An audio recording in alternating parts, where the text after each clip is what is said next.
pepper season. Stop, people. We're trying to teach people how to cook Lao food and you're being really loud. Hey, you're being really loud. Shake. Oh my God. I just felt it splatter on me. Stop. We are talking about fish sauce.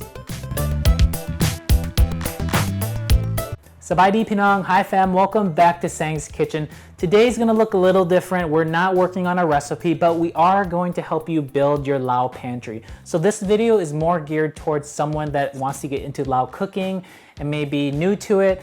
Today will be more of an introduction on how to build your Lao pantry with the basics. And so let's go ahead and start talking with Kalapao. Boop. The first thing I wanted to start with is obviously the foundation of Lao food, in my opinion, is Padaeks, unfiltered fish sauce. I think it is quintessential to have Padaeks unfiltered fish sauce in your pantry, under your sink, in the closet, wherever you keep your Padaeks.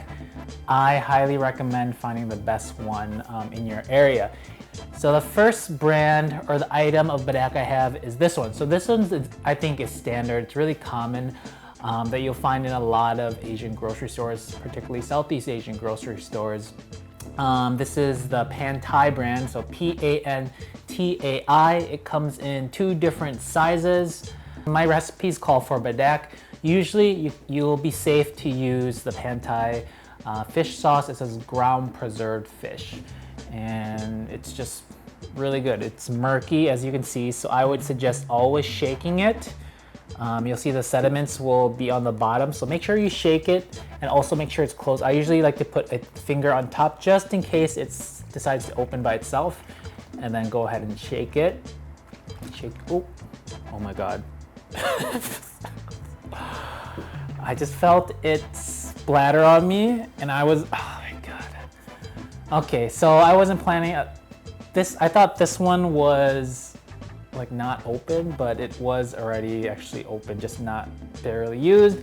And now I have some Padaeks on my eyeglasses and some on my finger, and it smells great, pungent. I'm just like I said, that was actually a great example. Always have a finger on top, and even if you have your finger on top, it's still gonna splatter on you. This video starts off with a bang and it will smell like Padaeks. I have some right over here. Oh. Next up is, I just wanted to give you all another example of store brands of Padaeks. Of course, in Southeast Asia, there's actually a lot of different other countries that also use preserved fish sauce that is not filtered. So this one looks like it is from product of Vietnam, and so this one called fish sauce super mam nem. I don't know if I'm saying that right, but I actually have not opened this one yet. This is like my emergency bottle. If I ever run out of everything else, at least I know I have some type of Padaeks available. So this is my emergency Padaeks. I actually have not used it yet, so I don't know what it tastes like. So next up is this one. I have a story about this one. So about a little over 2 years ago, I was doing a LA Times event with some of my chef friends, and Redboat was one of the sponsors.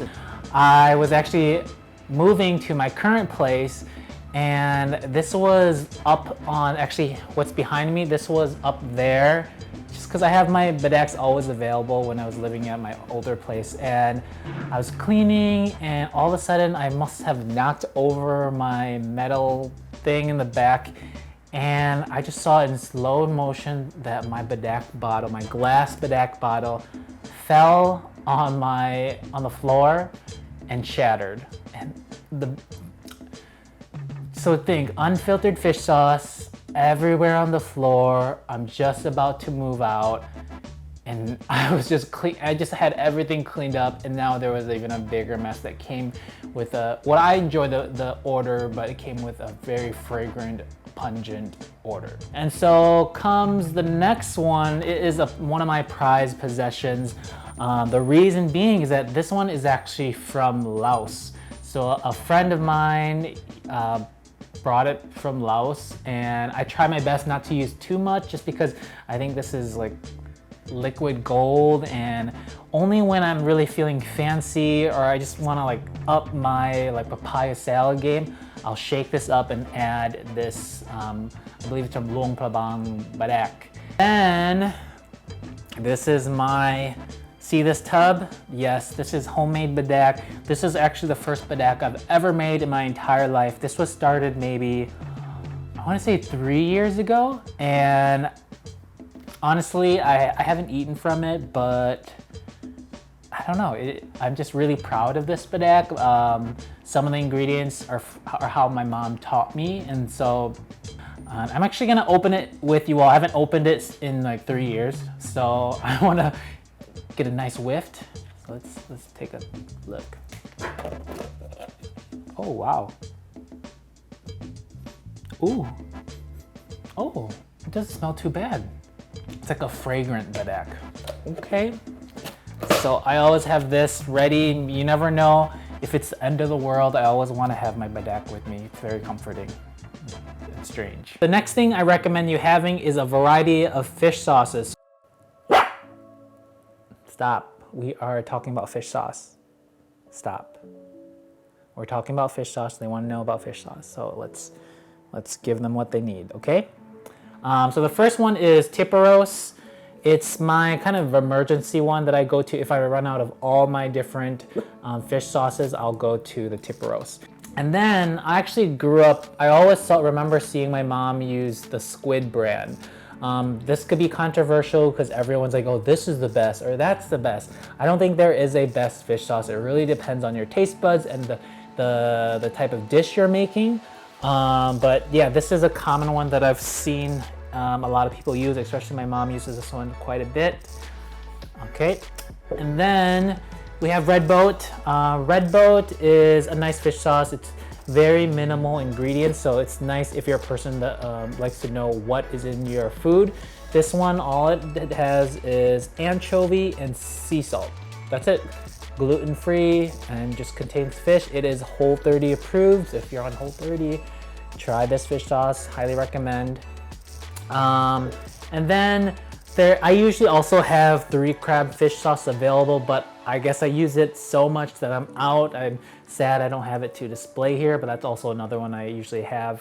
And then we have this one. I was going through my cabinets. I was like, oh, I have this one I'll show. It is the vegetarian fish sauce, and then it says soy sauce. So I guess it's an imitation fish sauce that is from soy sauce. And it looks like this. So what we have next is sticky rice. I think sticky rice is one of the key factors of Lao food because we do so many different things with sticky rice. I thought I would grab a little bit to show you all. I always have sticky rice in store. I think it just tastes so good. Like you can never have too much sticky rice. And then I'm out of this, but I still have the bag. So I thought I would show you. I usually use a lot of glutinous sticky rice flour, and that's gonna be used in like desserts or a thickener. And also if you think of khao bua, which is like the cornstarch of Laos, where it's used as our thickener. Stop licking the fish sauce. It's used as a thickener for like stews like gang no mai or okkai, and so you can make the khao bua directly from soaked uncooked sticky rice. And then we have khao kuo. So khao kuo is roasted uncooked sticky rice, and I think it's one of the most delicious things to Lao food because it really transforms a dish. So I think the darker the khao kuo, the better. I think that's where all the flavor comes from. So you want to make sure that you roast your khao kuo as dark as possible to almost being black, but not to that point, maybe gray.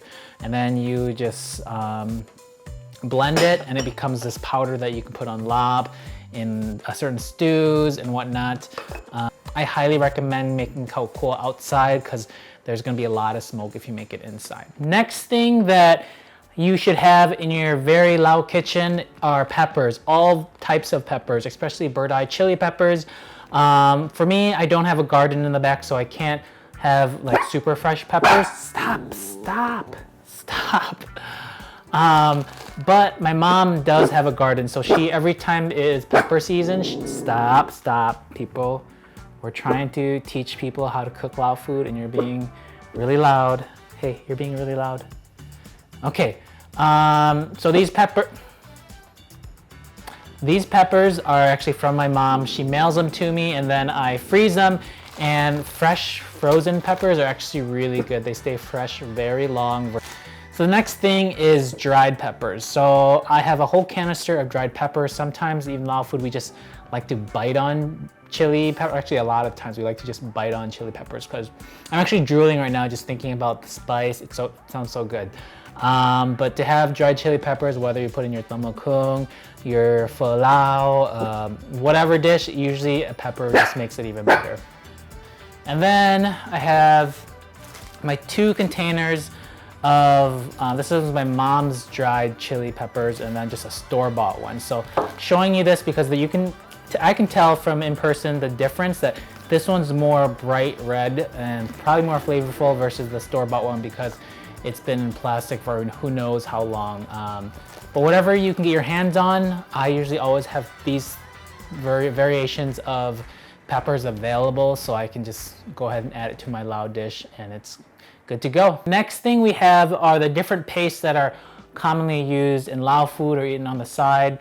So the first thing I think people are always wondering is the crab paste for tteokbokki. This is the crab paste that I use. It's a yellow top Pantry brand. Hopefully you can find it at a grocery store near you. Or else if you go to Laos, go ahead and grab one of their own crab paste from the fresh market. I can tell you, there's a big difference. This one is like super pungent. There must be like a lot of fermented crab in there, but there's a big difference. Then you see my tower of shrimp paste. So shrimp paste it depends on what you're liking. Some are dry, some are wet. It's usually for different dips, maybe for Lao pho to hold your chili pepper. I have tamarind concentrate. So either get the tamarind concentrate, which comes in 2 different types. And then lastly, I didn't have fresh curry to show you. Whatever paste you have available, I usually like to keep red curry paste in stock or make my own curry paste, but it does take a lot of time. So as long as you have some type of curry available, I like to kind of saute all my extra leftover veggies with curry and coconut. So that's why I always have a can of some type of curry on the side. Next is all about the aromatic roots. So this is just the introduction of them. There are a lot of other aromatics that is also used in Lao food, but I thought at least these 3 is essential to start. I always love to have shallots available, whether you're making a curry or just adding it to a stir fry, always have them available.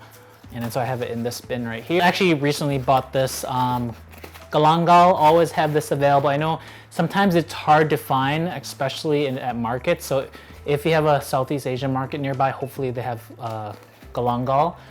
And then I have my whole bag of lemongrass. So lemongrass is actually fairly easy to grow if you have space to grow it. I don't have space, so I just buy a bunch of lemongrass, wash it up, and then I'll probably freeze this in a day or 2 so it doesn't go bad. But this is always nice to have on hand when you're working with like soups or dips, and it just smells really good to have lemongrass. Okay, next we have sauces. So Lao food loves their condiments. Pho has like 10,000 sauces on top, and just a few of these are probably in pho. But let me walk you through the condiments that I use often. So we have oyster sauce. Oyster sauce, great for stir fries. It's a nice sweetener. It's really different when it comes to, it's not soy sauce. It's much thicker, so I always have oyster sauce available. Of course, sriracha. Sriracha in all my noodle soups. It's almost all gone. Then we have these 3 sisters. So we have the seasoning sauce. We have golden, oh wait. This one is the Golden Mountain seasoning sauce. This is like another seasoning sauce. And then we have the Maggi seasoning sauce. So when I mention seasoning sauce in my recipes, a lot of people ask. These are the 3, I'm sure there's more, but these are the 3 items of seasoning sauces that I use. I would say maybe Golden Mountain is more commonly used, but you know, try the different ones. Stop licking the mat. Try the different ones and you'll see which one you prefer. We have black soy sauce and some thin soy sauce. So when you want your food, especially in color, to look darker, these are probably the 2 things that will help you do that. But they also taste really good in like kuo mi or tom kem. So when you're looking for like a different variation of just regular soy sauce, try those soy sauces out, thin and black. Next we have spices and sweeteners. So the sugar, so I just have granulated sugar. Always, you know, whatever you want sweet, or if your papaya salad is too spicy, go ahead and add some granulated sugar. And we have pure palm sugar. I think this is like a nice, different tasting sugar. Think of it like as almost as like a brown sugar. And when it comes to my salt and pepper, I like to put it in this container. It's easy access, spin it around, and I just do usually always, there's like add a pinch of salt, add a pinch of black pepper, and these two are like the most commonly used items when it comes to cooking a lot of other cuisines also. And then we have the ground white pepper container. So whenever like I'm making a fried rice or that contrasts to black pepper, I go to white pepper. White pepper is there's a big difference. And then my cute little MSG bottle, always have this on hand. I think it's important to, you know, advocate for MSG and not frown on it, just because I think a lot of the times people look at MSG as an Asian ingredient that is horrible for you, that it will kill you. But in reality, there's been so many scientific studies that you're fine as long as you eat it in moderation, just like sugar. The last section is on herbs and produce, and so I like to always have lime leaves, makrut lime leaves on hand, because that's gonna add a lot of flavor to, let's say, your lap or your stews. If you live somewhere that you can grow a makrut lime leaf plant, go ahead and do that. I have one in the backyard where it's just growing. The leaves are almost as big as my palm. But just to be able to go grab lime leaves and have it so accessible is really nice and convenient. We have cilantro. I think cilantro is essential. Like, we put cilantro in almost all our soup dishes. It tastes so good. And then green onions. I think in any, you know, Asian food, you always want to garnish with green onions. It's always adds a nice flair and touch to your dish. So always have green onions. And lastly, I think it's so important to always have an unripe papaya available in your fridge, because you never know when those late night tamakung cravings really hit. You just crave tamakung. Sometimes I even dream about it.